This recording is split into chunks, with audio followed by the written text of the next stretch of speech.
موضوع الدرس في إثبات المعاد وأحوال القيامة سورة الواقعة تفسير ابن كثير الحمد لله رب العالمين والصلاة والسلام على أشرف الأنبياء وسيد المرسلين سيدنا محمد وعلى آله وأصحابه أجمعين اللهم صل على سيدنا محمد وعلى آل سيدنا محمد كما صليت على إبراهيم وعلى آل إبراهيم في العالمين إنك حميد مجيد أعوذ بالله من الشيطان الرجيم بسم الله الرحمن الرحيم إذا وقعت الواقعة ليس لوقعتها كاذبة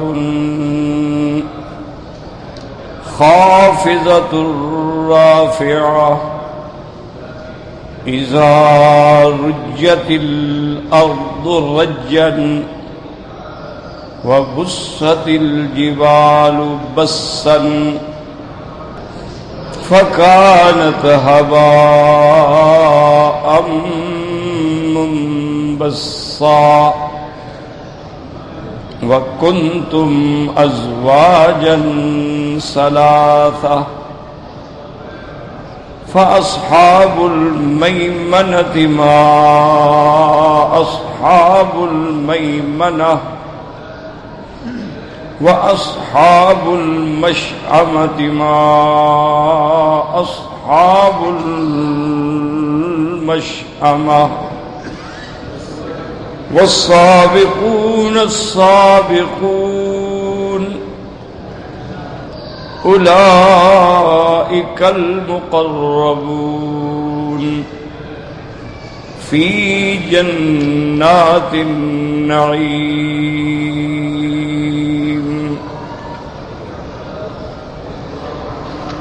سورۃ الواقعہ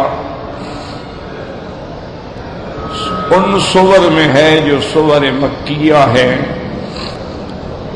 یعنی ہجرت رسول عربی صلی اللہ علیہ وسلم سے پہلے نازل ہوئی. تو یہ جمہور کا راجح قول ہے کہ جتنی صورتیں یا جتنی آیات ہجرت سے پہلے اترے وہ مکیہ کہلائیں، اور جتنی صورتیں جتنی آیات ہجرت کے بعد نازل ہوں وہ مدنیہ کہلائیں. حتیٰ کہ آیات عرفات میں نازل ہوئیں، منا میں سورۃ المرسلات نازل ہوئی، سورۃ الفتح کی ابتدائی آیات جو ہیں حدیبیہ میں نازل ہوئیں، لیکن سب مدنیہ ہیں کیونکہ وہ ہجرت کے بعد.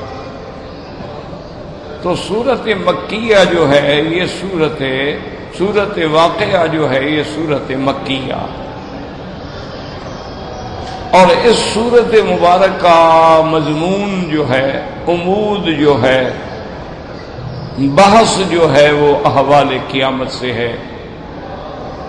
اس کی تمام تفاصیل کا اللہ نے ذکر فرمایا ہے، اور اس کے عذاب ہولناک واقعات کا ذکر فرمایا ہے. اور آخر میں اللہ نے ارشاد فرمایا ہے کہ قیامت کے دن جو لوگ ہیں وہ 3 حصوں میں بٹ جائیں گے. ایک لوگ تو وہ ہوں گے جو سابقون ہیں، یعنی سبقت کرنے والے، اللہ کی طرف دوڑ کے جانے والے. ان کا سب سے اعلیٰ مرتبہ ہوگا. اور اس کے بعد وہ ہوں گے داہنے والے، جن کو نامہ عمل جو ہے وہ داہنے ہاتھ میں ملے گا.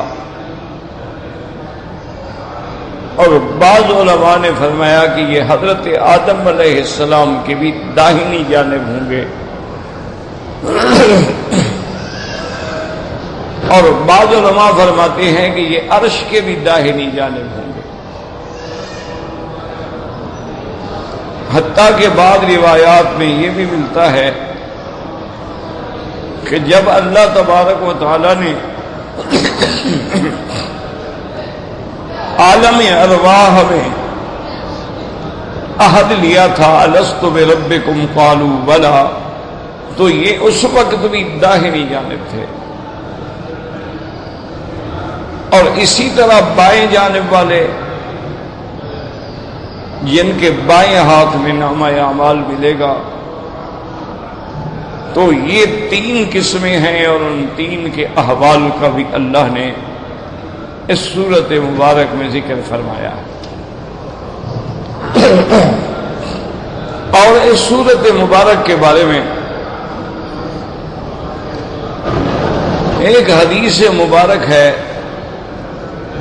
حضور صلی اللہ علیہ وسلم کا ارشاد ہے کہ جو مسلمان مرد ہو یا عورت رات کو سورۃ الواقعہ پڑھ لے، یعنی کسی وقت بھی پڑھ لے، مغرب سے لے کر سونے تک ساری رات، تو لم تصبہ الفاقۃ ابدا، اس کو اللہ تبارک و تعالی کبھی بھوکا نہیں ماریں گے، یعنی ان کو اللہ تبارک و تعالی رزق عطا فرمائے۔ اور اسی طرح اس سورت مبارکہ کا ایک بڑا مشہور واقعہ ہے کہ جب حضرت سیدنا عبداللہ ابن مسعود رضی اللہ تعالی عنہ بیمار ہوئے، اور آپ کی یہ مرض الموت ہے، یعنی اس بیماری میں پھر آپ فوت ہو گئے۔ یہ خلافت سیدنا عثمان رضی اللہ تعالی عنہ کا دور تھا۔ حضرت امیر المومنین عثمان ابن عفان رضی اللہ تعالی عنہ ان کے گھر گئے عیادت کرنے کے لیے۔ سلام کرنے کے بعد فرمایا کہ بماذا تشتکی، یعنی آپ کو کیا تکلیف ہے؟ تو حضرت عبداللہ بن مسعود نے فرمایا کہ ذنوبی، بس مجھے گناہوں کی تکلیف ہے۔ حالانکہ یہ وہ لوگ ہیں جو صحابی ہیں اور جلیل القدر صحابی ہیں، فقہائے صحابہ میں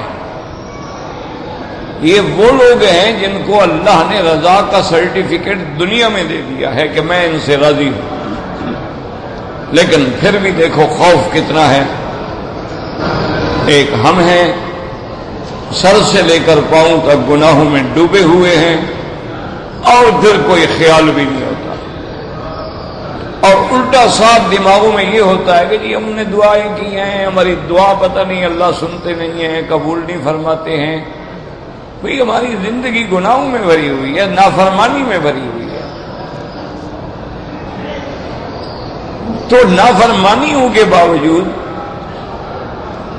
یہ بھی تو اس کا کرم ہے کہ ہمیں اس نے فوراً سزا نہیں دے دی۔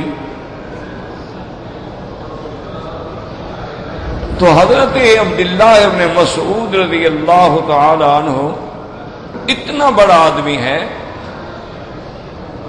کہ اگر حضرت عبداللہ ابن مسعود رضی اللہ تعالی عنہ کسی مسئلے میں بیان فرما دیتے تھے اور حضور پاک کی خدمت میں صلی اللہ علیہ وسلم عرض کیا جاتا تو آپ فرماتے کہ بھائی ما راضی ابھی ام عبد، جس بات پہ ام عبد عبداللہ راضی ہو گیا میں محمد بھی راضی، میرا خدا بھی راضی ہو گیا۔ یہ اتنا بڑا آدمی ہے رضی اللہ تعالی عنہ۔ اور احناف کی خوش نصیبی ہے، خوش بختی ہے کہ امام ابو حنیفہ رحمۃ اللہ علیہ کی فقہی مباحث میں صحابہ کے جن لوگوں پہ سب سے زیادہ اقوال لیے ہیں وہ عبداللہ بن مسعود رضی اللہ تعالی عنہ، کیونکہ امام صاحب بڑے محتاط ہیں، وہ ہر بات میں سب سے پہلے کتاب اللہ پہ نظر ڈالتے ہیں کہ قرآن کیا کہتا ہے۔ اگر وہ مسئلہ قرآن مقدس میں یعنی بتفاصیل یہاں موجود نہ ہو تو پھر وہ سنت رسول اللہ پہ نظر ڈالتے ہیں کہ حدیث مبارک میں کیا ہے اور حضور کی سنت کیا ہے، حضور کیا فرماتے ہیں۔ اور پھر احادیث مبارکہ میں اگر اختلاف ہے تو پھر خلفائے راشدین پہ نظر ڈالتے ہیں کہ ابو بکر، عمر، عثمان، علی رضوان اللہ علیہم اجمعین، جن کی محبت جو ہے وہ اہل سنت والجماعت کا ایمان ہے۔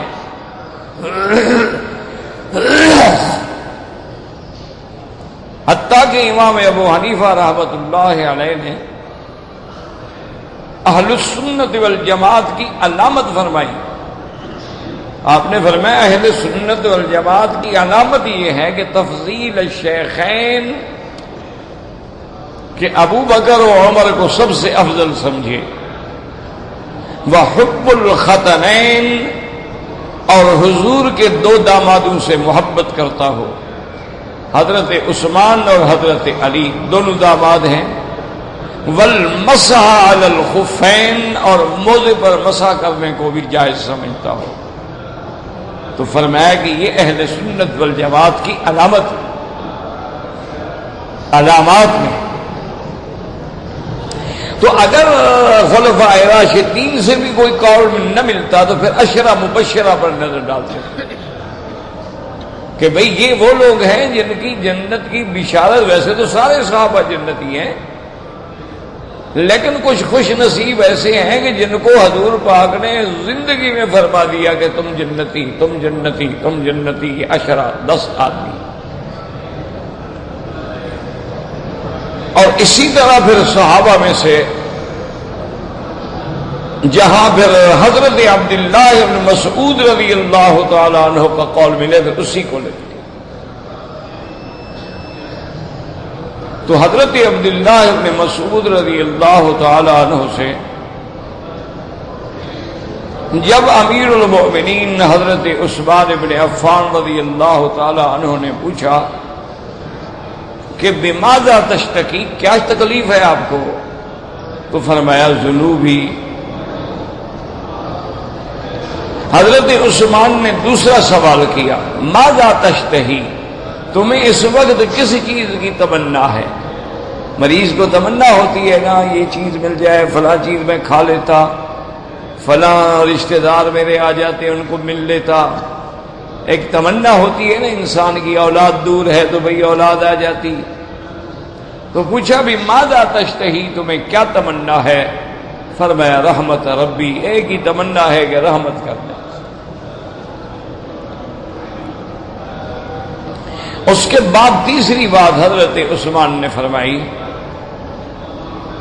حل آمرک بطبیب، کہ میں مدینہ منورہ سے اچھا طبیب جو ہے اس کو حکم دوں آپ کی علاج کے لیے؟ تو حضرت عبداللہ ابن مسعود نے فرمایا کہ طبیب نے مجھے دیکھ لیا ہے، اور ضرورت نہیں ہے۔ تو اب حضرت عثمان نے پوچھا کہ حضرت پھر طبیب نے کیا کہا کہ آپ کو کیا ہے؟ آپ نے فرمایا طبیب نے یہ کہا ہے کہ میری مرضی جو ہوگی میں وہی کروں گا، افعل ما اشاء، یعنی میرا طبیب تو خدا ہے نا، وہ دیکھ لوں گا، اور وہ فرماتے ہیں میں جو چاہوں گا کروں گا۔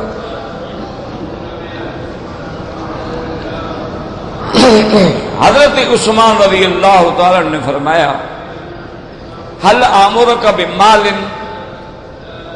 میں کچھ بیت المال سے آپ کے لیے کچھ پیسے، کچھ مال، کچھ چیزیں بھجوا دوں؟ تو حضرت عبداللہ ہنس پڑے، فرمایا امیر المومنین جب مجھے ضرورت تھی آپ نے پوچھا نہیں، اب مرنے کے وقت میں کیا کروں گا؟ اب موت کے وقت میں آپ پیسے بھیجیں گے، بال بھیجیں گے، میں کیا کروں گا؟ تو حضرت امیر المومنین نے فرمایا عبداللہ چلو تمہارے کام نہیں آئیں گے، تمہاری بیٹیاں ہیں اور کوئی لڑکا بھی نہیں ہے تو بیٹیوں کے کام آ جائیں گے۔ آپ نے فرمایا امیر المومنین کیا آپ مجھے ایسا دیوانہ سمجھتے ہیں؟ میں نے اپنی بیٹیوں کو سورۃ الواقعہ یاد کرا دی ہے اور روزانہ پڑھتی ہے، اور حضور کا فرمان ہے کہ جو سورۃ واقعہ پڑھے اس کو کبھی احتیاج نہیں ہوگی، تو پھر مجھے تمہارے مال کی کیا ضرورت ہے؟ فسکت عثمان، حضرت عثمان چپ کر گئے۔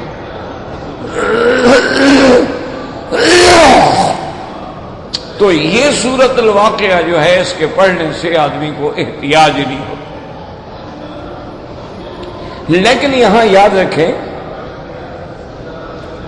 اس بارے میں بعض علماء محققین، مفسرین، محدثین، فقہا جو ہیں فرماتے ہیں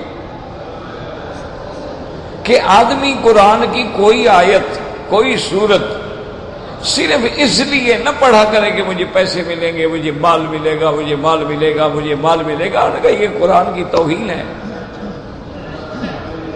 یہ عظمت قرآن کے خلاف ہے کہ اس لیے پڑھ رہے ہو کہ مجھے مال مل جائے، اسی لیے وظیفے پوچھتے ہو، اسی لیے وظیفے پڑھتے ہو۔ جیسا کہ تاریخ میں واقعہ آتا ہے کہ بی بی رابعہ بصری رحمت اللہ علیہا اپنی شاگردوں کے ساتھ جا رہی تھی، راستے میں دیکھا کہ لوگ کٹھے ہیں اور ایک تار بندھی ہوئی ہے اور ایک بندہ جو ہے اس تار پہ چل رہا ہے۔ تو آپ نے اپنی تلامیذہ جو تھیں لڑکیاں ان سے فرمایا کہ یہ کیا کر رہا ہے؟ انہوں نے کہا بی بی یہ تماشا کر رہا ہے، یہ تار پہ چل کے اپنا فن دکھاتا ہے کہ کس طرح میں نے اپنے بدن کو کنٹرول کیا ہے۔ کیوں؟ ادھر ہوگا گر جائے گا، ادھر ہوگا گر جائے گا، ٹھیک رہے گا تو چلے گا، اور لوگ پیسے دیتے۔ تو بی بی صاحبہ نے فرمایا کہ ھذا خیر من اصحابنا، پھر یہ ہمارے ساتھیوں سے بھی اچھا ہوا۔ تو وہ بچیاں پریشان ہو گئی، انہوں نے کہا ہم رات دن ذکر کرتے ہیں، عبادت کرتے ہیں، بیوی کہہ رہی ہے سرکس والا اچھا ہو گیا۔ آپ نے فرمایا کہ انہ یکسب الدنیا بالدنیا، وہ دنیا کما رہا ہے لیکن دنیاوی طریقے سے، اور ہمارے لوگوں کا یہ حال ہو گیا ہے کہ نحن نکسب الدنیا بالدین، ہم اپنے دین کو بہانہ بنا کے دنیا کماتے ہیں کہ یہ بڑا عالم ہے اور یہ بڑا خطیب ہے اور یہ بڑا مقرر ہے، اور اس کے بعد اس کے لیے پیسے، اور اس کے آج کل تو ماشاءاللہ ہمارے جو خطیب ہیں نا جی، وہ دعوت قبول کرنے سے پہلے ان کے باقاعدہ شرائط طے ہوتے ہیں اور کھانے کا مینو ملتا ہے باقاعدہ کہ ہوائی جہاز کی ٹکٹ ہوگی اور فرسٹ کلاس ہو تو بہتر ہے، ورنہ کم سے کم بزنس کلاس میں ہو، اور وہاں اگر ہوٹل ہے تو ٹھیک ہے، ورنہ اسی معیار کے مکان میں ٹھہرایا جائے، اور کھانے میں دن میں یہ ہوگا اور رات میں یہ ہوگا اور عصر کی چائے کے ساتھ یہ ہوگا۔ انا للہ و انا الیہ راجعون۔ یہی لوگ ہیں نا یشترون بآیات اللہ ثمنا قلیلا، اللہ کے قرآن کو بیچ کے تھوڑی سی دنیا کمانا چاہتے ہیں۔ اسی طرح قرآن نے کہا ہے نا کہ ان کثیرا من الاحبار والرہبان، بہت سارے مولوی اور بہت سارے پیر اور صوفی لَيَأْكُلُونَ أَمْوَالَ النَّاسِ بِالْبَاطِلِ، لوگوں کے مال باطل سے طریقے سے کھاتے ہیں۔ اب پیر بنا ہوا ہے اور جناب لنگر چل رہے ہیں، اور اصل مقصد کیا ہے؟ دولت دولت دولت۔ ورنہ میرا بھائی دیکھو بات سنو، اللہ معاف کرے، آج جتنی بڑی بڑی خانقاہیں ہیں اور جتنے بڑے بڑے مزارات ہیں، ان کے جو لوگ مجاور ہیں کیا وہ پاگل ہیں؟ یعنی آپ جو ہے ایک نظر ڈال لیں کسی بھی ملک میں کہ بڑے بڑے بزرگوں کے جو مزارات ہیں وہاں عرس منائے جاتے ہیں، اور عرس پہ باقاعدہ میلہ ہوتا ہے، وہاں تھیٹر ہوتے ہیں، وہاں موت کے کنویں ہوتے ہیں، وہاں سرکس ہوتے ہیں، وہاں طوائف مجرے کرنے والی ہوتی ہیں، وہاں قوال ہوتے۔ کیا وہ بے وقوف ہیں؟ پاگل ہو گئے؟ ان کو پتہ نہیں کہ کیا سرکس کے تماشے کا ثواب ہوگا بزرگ کو، یا اس بزرگ کی زندگی کا ان چیزوں سے کیا تعلق ہے؟ وہ کوئی پاگل تو نہیں ہے، کوئی عقل کے اندھے تو نہیں ہیں، ان میں بڑے پڑھے لکھے لوگ ہیں، بڑی بڑی ڈگری ہولڈر ہیں، تو ان کا کوئی دماغ خراب ہو گیا ہے کہ بھائی گانے بجانے سے کوئی بزرگ کو تھوڑا ثواب ملے گا؟ تو یہ سارے انتظامات وہ کیوں کرتے ہیں کہ بھئی جتنا میلہ بڑا ہوگا لوگ زیادہ آئیں گے، اور جب لوگ زیادہ آئیں گے، چلو 2 لاکھ آدمی اور اس پہ آ گیا، 5 روپے بھی دے جائے تو مجاور کے تو 10 لاکھ بن گئے، تمہیں کچھ ملے یا نہ ملے اس کا کام تو ہو گیا نا۔ وہ کتابوں میں آتا ہے کہ علامہ اقبال، ڈاکٹر اقبال رحمت اللہ علیہ بیٹھے تھے، اور ملنگ آدمی تھے نا، کلندر آدمی، اس کی سب سے دوستی تھی، علماء اہل حدیث سے بھی دوستی تھی، دیوبندیوں سے بھی دوستی تھی، بریلویوں سے بھی دوستی تھی، پیروں سے بھی دوستی تھی، گانے بجانے والوں سے بھی دوستی تھی، ملنگ کلندر مزاج آدمی تھا، جو آ گیا مجلس میں آ گیا بیٹھ گیا، شاعر آدمی کا یہی تو ہوتا ہے۔ تو ایک پیر کے پاس بیٹھے تھے، ایک مرید آیا، اس نے جناب پہلے تو حضرت کے پاؤں پہ سر رکھ کے بوسہ دیا، پھر ہاتھ باندھ کے سامنے کھڑا ہو گیا، اور حضرت نے بھی پتہ نہیں کیا کہا۔ اس کے بعد اس نے 100 روپیہ، اس زمانے میں 100 روپیہ بڑی چیز ہوتی تھی، یہ تو آج ہمیں 100 کی کوئی قیمت نہیں، کیوں اب تو ہمارا 1000 بھی 100 سے کم ہو گیا نا، تو کسی دور میں تو 100 روپے کی بڑی قیمت ہوتی تھی۔ ہمیں یاد ہے 100 پاکستانی کے 105 ریال ملتے تھے، پھر کچھ عرصے کے بعد 100 کا 100 ملنا لگا، پھر کچھ عرصے کے بعد جو ہے کوئی تقریباً 4 ریال کا 1 روپیہ ہوتا تھا۔ اب جناب آپ 23 پہ پہنچ گئے ہیں، اور آج اللہ جانے آگے اور کتنا گریں گے۔ انا للہ و انا الیہ راجعون۔ تو اس نے 100 روپیہ جو ہے نا جی بڑے ادب سے حضرت کی خدمت میں پیش کیا کہ حضرت مہربانی فرما کے بس میری نظر قبول فرما لے، اور میری عاجزی درخواست ہے کہ میرے اوپر 1000 روپے کا قرضہ ہے، خصوصی توجہ فرمائیں حضرت، نظر کرم فرمائیں کہ بس وہ میرا قرضہ اتر جائے۔ علامہ اقبال کو ہنسی آ گئی، ضبط نہ کر سکا، ہنس پڑا زور سے۔ پیر صاحب نے کہا یار تمہیں کیا ہو گیا، کیا تم ٹھٹھا کر رہے ہو؟ اس نے کہا میں ٹھٹھا نہیں کر رہا، میرے عقل سے تو یہ پاگل اب 1100 کا مقروض ہو گیا، 1000 تو اس نے پہلے دینا تھا نا، اور 100 تمہیں دے دیا، اور تمہاری نظر کرم میں جانتا ہوں جو اس کو لگے گی۔ انہوں نے کہا جاؤ میاں اب 1100 کا فکر کرو۔ تو بہرحال یہ لوگ جانتے ہیں، لیکن مقصد جو ہے وہ دنیا ہوتی ہے، مقصد جو ہے وہ جلب مال ہوتا ہے۔ کوئی تعویذ لکھنے پہ بیٹھا ہے، کوئی فال نکالنے پہ بیٹھا ہے، کوئی جن بھوت بھگانے پہ بیٹھا ہے، کئی انہوں نے شعبے تقسیم کر دیے ہیں کہ بھئی یہ شعبہ تمہارا ہے، یہ تمہارا ہے، یہ تمہارا ہے، اور یہ ہمارا ہے۔ تو یاد رکھیں بزرگوں نے لکھا ہے کہ اللہ کے قرآن کو اس نیت سے نہ پڑھو، تم اس نیت سے پڑھو کہ حضور پاک نے فرمایا ہے، اور اس کے برکات ہیں، ثمرات ہیں، ان میں ایک برکت خود بخود ہوگی کہ اللہ تمہاری روزی میں برکت دے دیں گے۔ تمہارا مقصد حصول دنیا نہ ہو، تمہارا مقصد اتباع قول رسول اللہ ہو، کہ حضور نے فرمایا بھی سورۃ واقعہ پڑھو تو تنگی نہیں ہوگی، بس ہم حضور کے حکم کی تعمیل کر رہے ہیں، اب اس کی برکتوں سے تمہیں وہ جو مل رہا ہے وہ خود بخود مل جائے گا۔ اب دیکھیں نا، آپ اللہ کے حرم میں آتے ہیں، آپ کی نیت ہے کہ جی میں انشاءاللہ جماعت سے نماز پڑھوں گا، درس سنوں گا، طواف کروں گا، گھر جاؤں گا، راستے میں آپ کو کوئی اور چیز بھی مل گئی تو ٹھیک، کوئی بات نہیں۔ اسی لیے ہے نا کہ لیس علیکم جناح ان تبتغوا فضلا من ربکم فَإِذَا أَفَضْتُم مِّنْ عَرَفَاتٍ فَاذْكُرُوا اللَّهَ عِندَ الْمَشْعَرِ الْحَرَامِ، کہ اگر حج پہ آئے ہو تو تجارت کرنا کوئی گناہ نہیں، تم تجارت بھی کر سکتے ہو۔ وہاں سے چیزیں لا کے یہاں بھی بیچ سکتے ہو، یہاں سے لے کے وہاں بھی بیچ سکتے ہو،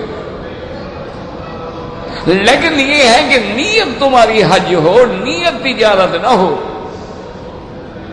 یعنی وہ تجارت غالب نہ آ جائے، غالب حج ہو کہ بھئی میں جا تو حج کے لیے رہا ہوں، اگر اللہ نے کوئی موقع دے دیا تو کوئی چیز بھی بیچ لیں گے، اور نبی کی تو نہ صحیح۔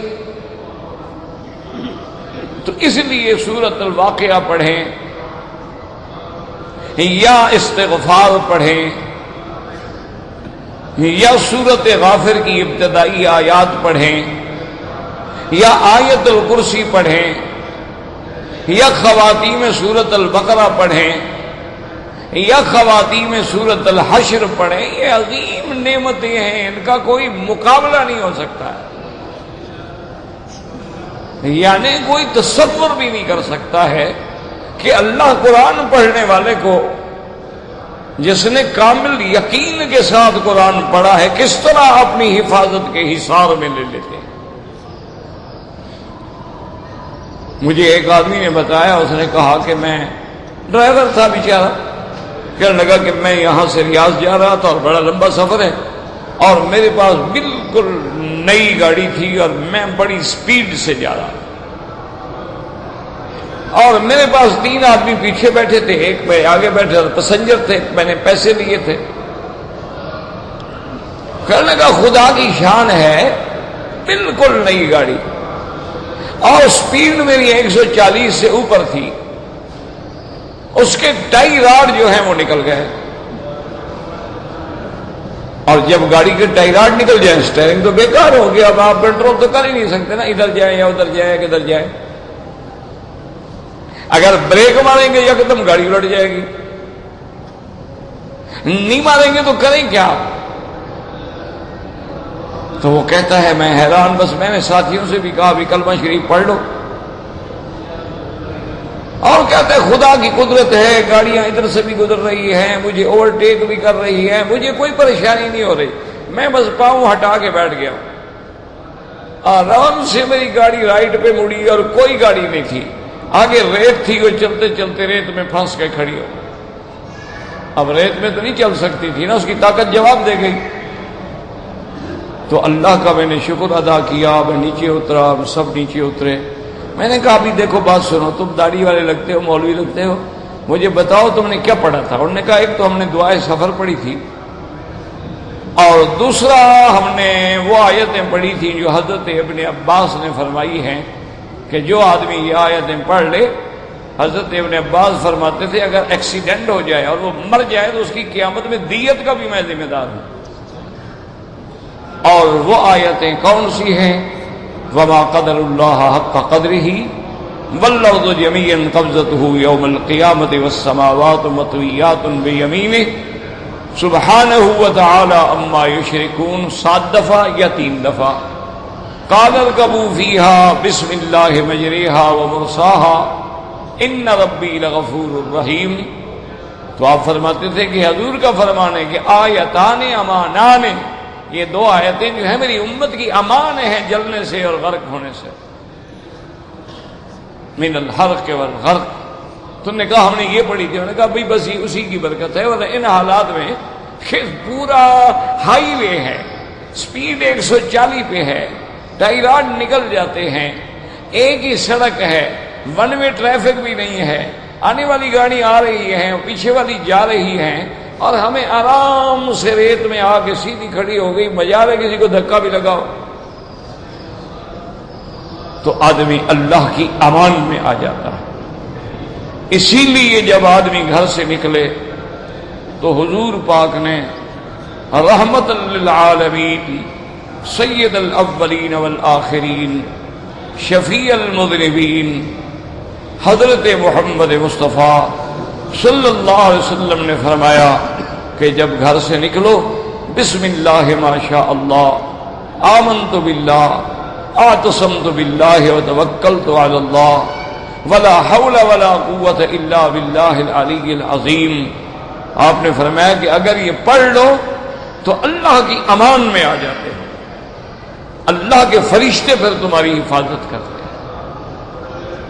شرط یہ ہے کہ پڑھنے والی زبان ہو، لیکن یاد رکھو جیسا بھی ہو، زبان گندی ہو یا اچھی ہو، دیکھو نا انجیکشن لگواتے ہیں آپ کہ جی پینسلین کا انجیکشن لگا لو، اب کسی کو لگاؤ، مولوی ہو یا جاہل ہو، انجیکشن نے تو اپنا کام کرنا ہے نا، تو تم پڑھ لیا کرو، چھوڑا نہ کرو، یہ نہ سوچا کرو میں گناہگار ہوں اور میری زبان گندی، میں ایسا ہوں، ایسا نہیں، پڑھ لیا۔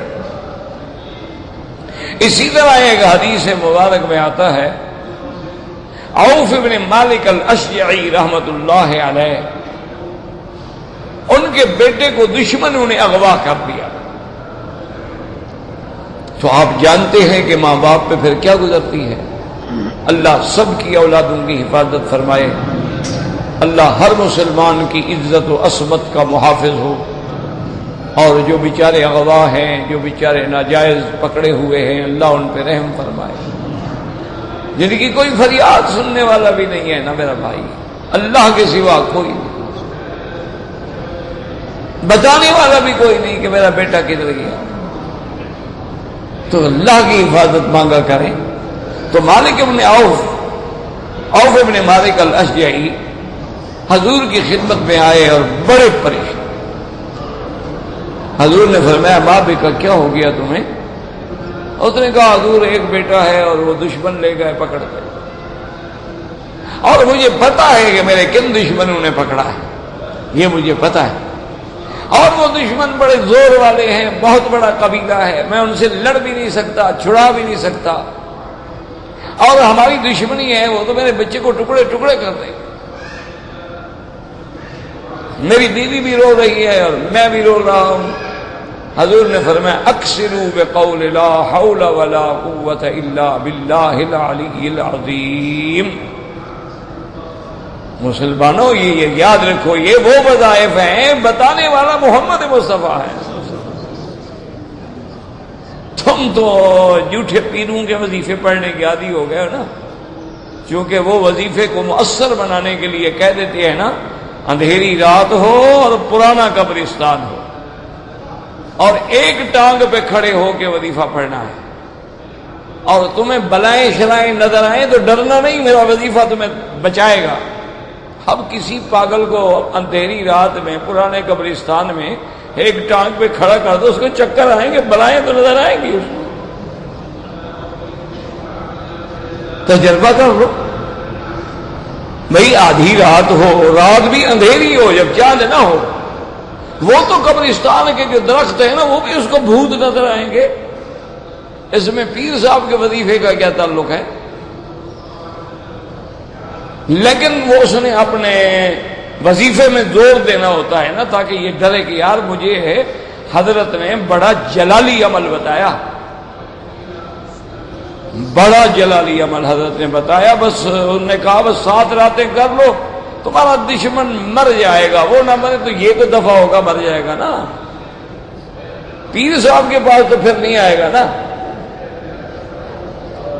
تو زور لگاتے ہیں بے وقوف پڑھنے کے لیے، لیکن اصل وظائف تو وہ ہیں نا جو قرآن میں ہیں یا جو بیان محمد مصطفیٰ میں۔ اب حضور نے کیا فرمایا؟ فرمایا اکثروا بلا حول ولا قوت الا باللہ العلی العظیم۔ فرمایا کہ اوف تم بھی اور بیوی سے بھی کہو زیادہ سے زیادہ پڑھو اس کو۔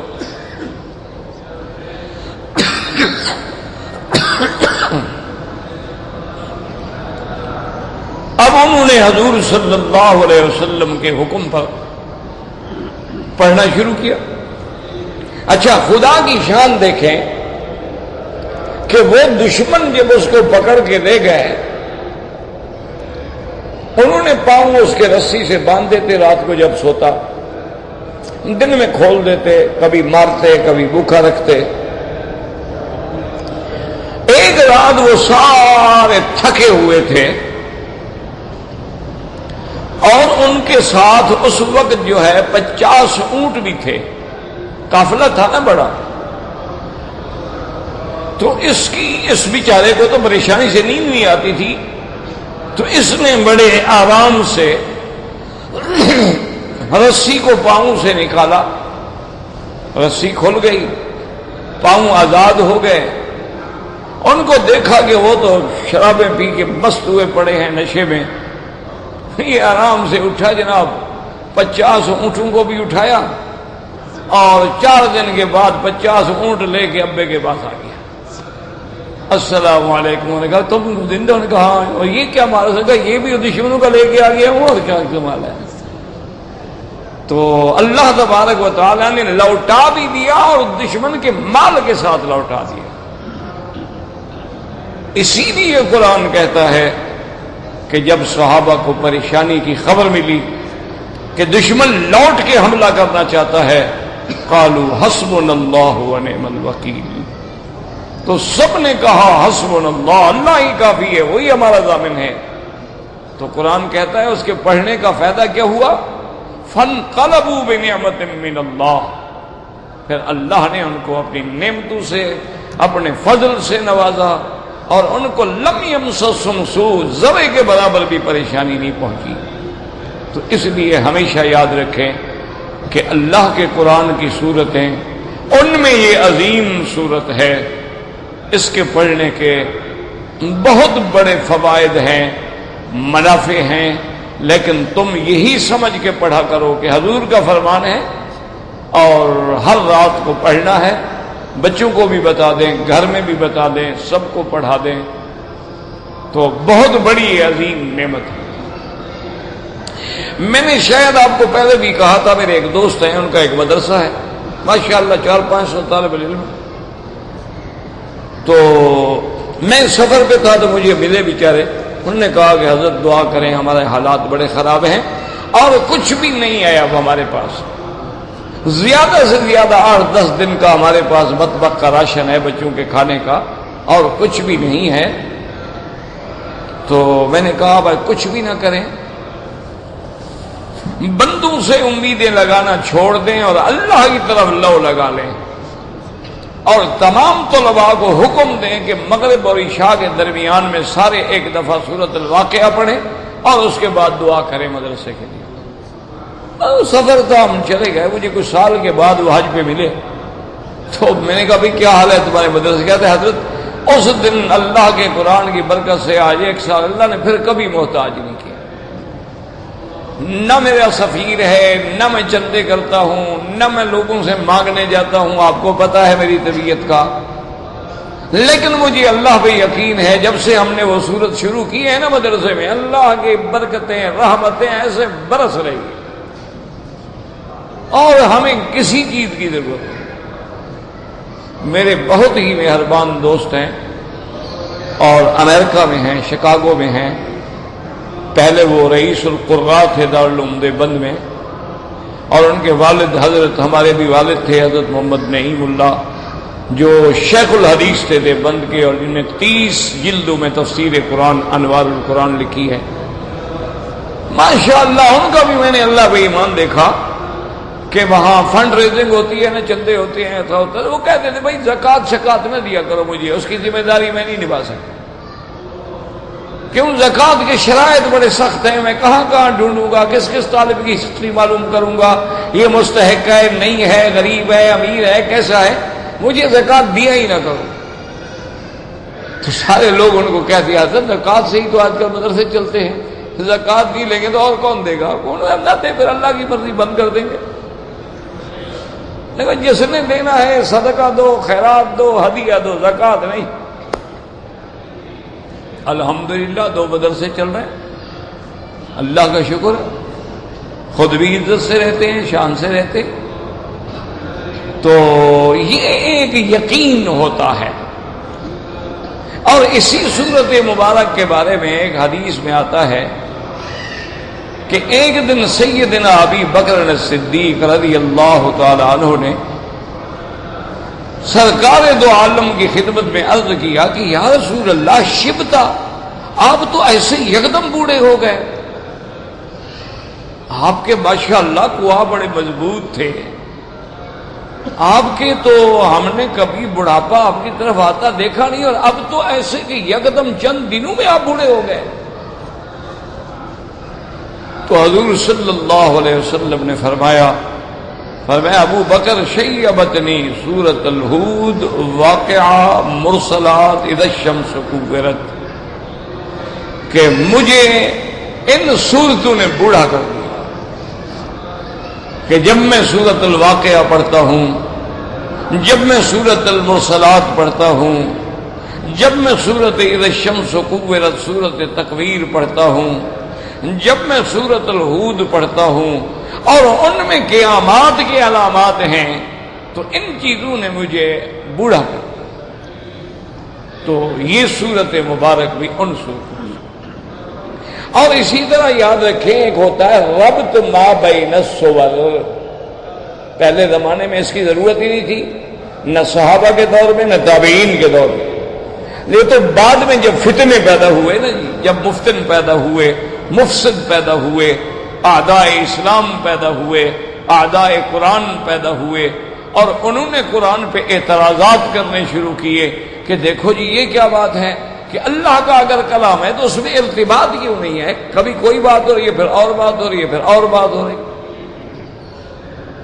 تو اس پہ علماء جو تھے وہ مجبور ہوئے اور انہوں نے پھر کتابیں لکھی، تفسیریں لکھی اور ربط بیان کیا، ربط السورۃ مع السورہ، ربط اول السورۃ مع آخر السورہ، ربط آخر السورۃ مع اول السورہ، ربط ما بین الآیات۔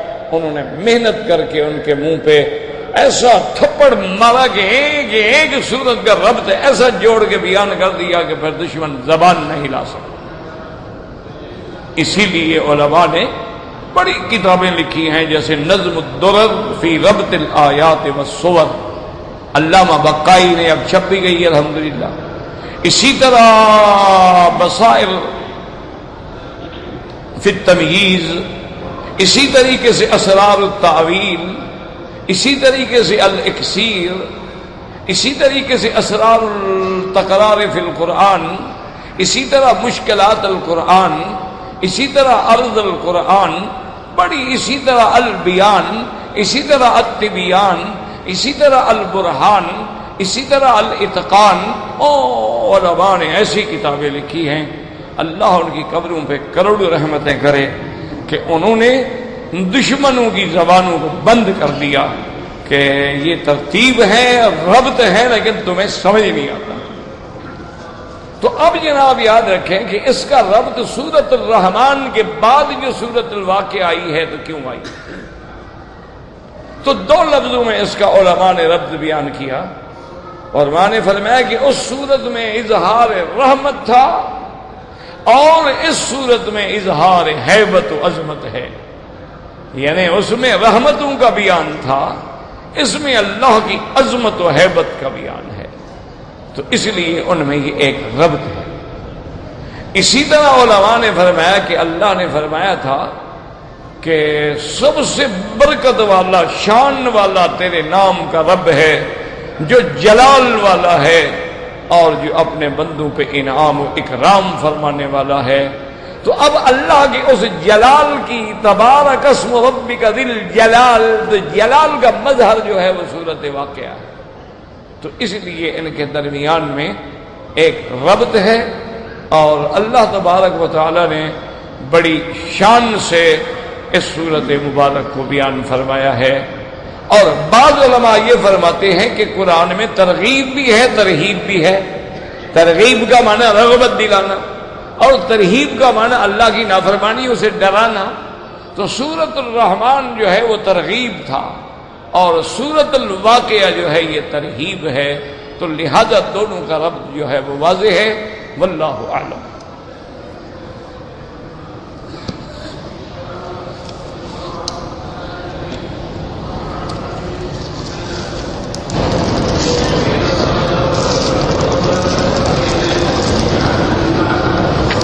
کہتے ہیں جی کہ یا سبحان اللہ و بحمدہ سبحان اللہ العظیم 100 مرتبہ، یا رحمان 298 مرتبہ، یا صبور 298 مرتبہ، یہ وظیفہ بعد نماز فجر روزانہ کیا جائے۔ جس مراد کو سامنے رکھے گا وہ پوری ہوگی۔ یہ حدیث میں نہیں ہے لیکن اللہ کے نام ہے، دیکھو نا، حدیث مبارک میں نہیں ہے، کسی حدیث میں نہیں. اور پھر یہ جو عدد ہے نا کہ 298 ہی ہو اور 299 نہ ہو جائے، یہ معلوم ہوتا ہے کہ عدد کے چکر والا آدمی ہے. اس نے اس اسم کے عدد نکالے ہوں گے کہ یا رحمان کے کتنے عدد ہیں اور یا صبور کے کتنے عدد ہیں. تو بہرحال یہ ہے کہ اللہ کے نام ہیں، بالکل پڑھیں سبحان اللہ و بحمدہ سبحان اللہ العظیم. تو ایک اتنی بڑا کلمہ ہے جس پر امام بخاری نے اپنی کتاب ختم کی اس حدیث پہ کہ کلمتان خفیفتان علی اللسان ثقیلتان فی المیزان حبیبتان الی الرحمن سبحان اللہ و بحمدہ سبحان اللہ العظیم. تو بالکل پڑھا کریں، اللہ کے نام ہیں. جو چیز اسماء اللہ میں ہو اس کا پڑھنے میں کوئی حرج نہیں.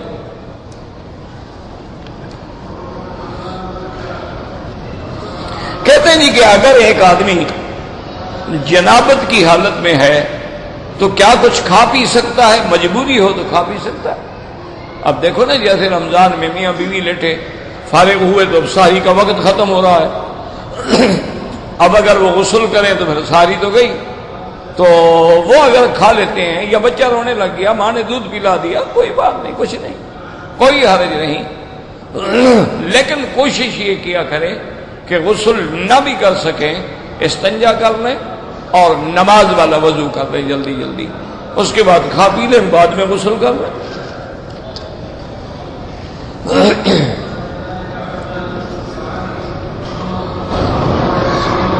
کہتے ہیں جی کہ ہمارے گھر پر جادو کے اثرات ہیں، کسی نے جادو کیا ہے. مجھے تو بھائی خود پتہ نہیں لگتا، مجھے تو لوگ کہتے ہیں آپ پہ جادو ہوا ہے، اب مجھے اپنا نہیں پتہ لگتا، تمہارا کیا بتاؤں. تو بہرحال سب سے بڑا عمل جو ہے وہ سورۃ البقرہ ہے کہ سارے گھر والے سورۃ البقرہ پڑھو. سورۃ البقرہ دم کرو، پانی پہ دم کرو، سب کو پلاؤ، سارے گھر میں وہ پانی چھڑک دو، ہر وقت کیسٹ لگا رہے اور سورۃ البقرہ گھر میں چلتی رہے. اور جن پہ جادو کا زیادہ اثر ہو ان کو واک مین لے کر کیسٹ لگا کے ہیڈ فون لگا کے وہ سنیں، انشاءاللہ جادو وادو اڑ جائیں گے.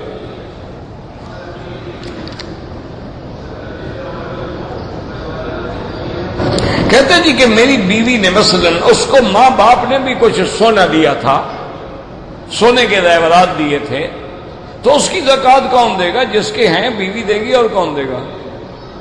وہ سونا اس کا ہے، زکوٰۃ بھی وہ دے گی. تم ویسے دے دو تو کوئی منع نہیں ہے، لیکن اسی پر شرعاً ذمہ داری ہے. تم نے دیا ہے یا ماں باپ نے دیا، جب اس کا ملک ہو گیا زکوٰۃ وہ دے گی.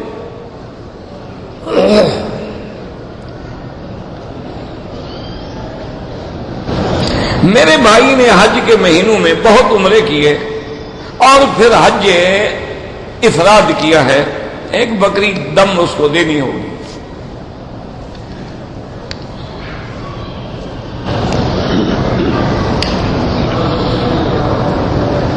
کہتے ہیں ایک آدمی نے قسم کھائی تھی کہ میں فلاں آدمی سے نہیں ملوں گا، لیکن قسم توڑ دی، اب اس کو ملتا ہے تو 10 مسکینوں کو کھانا کھلاؤ.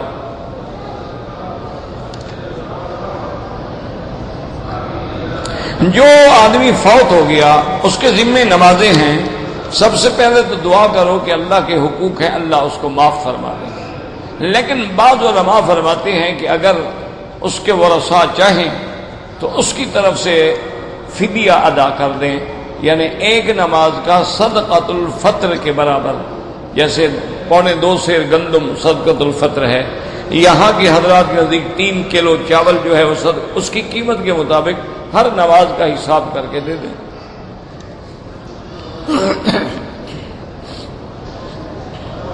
کہتے ہیں جی کہ ایک آدمی بار بار داڑھی مٹاتا ہے، دعا کرو اللہ اس کو شرم دے، حیا دے. وہ کہتا ہے داڑھی کی کوئی حد نہیں، یہ تو جاہل کی بات ہے. حد کیسے نہیں؟ حضور کی داڑھی سینے مبارک پر تھی، حد تو ہو گئی، حد کہتے نہیں ہے. اور حضور نے فرمایا کہ ہارون علیہ السلام کی داڑھی تو ناف سے بھی نیچے تھی، حد کیسے نہیں؟ ایک بہانے بناتے ہو، خدا کے قرآن کو توڑتے ہو قانون کو، اور پھر کہتے ہو حد کوئی نہیں. تمہاری جہالت کی بھی حد کوئی نہیں. جو 1,24,000 پیغمبر کی سنت ہے، جس میں وضاحت ہے کان یملأ صدرہ، حضور کے سینے مبارک پر بھری ہوئی داڑھی تھی. تو ابھی حد اور پوچھیں گے آپ. کہتے ہیں کہ باغ میں جو پھل لگتا ہے جب بیچ دیں، اگر پیسے دینے ہیں زکات دیں، ورنہ اس کا عشر نکالیں.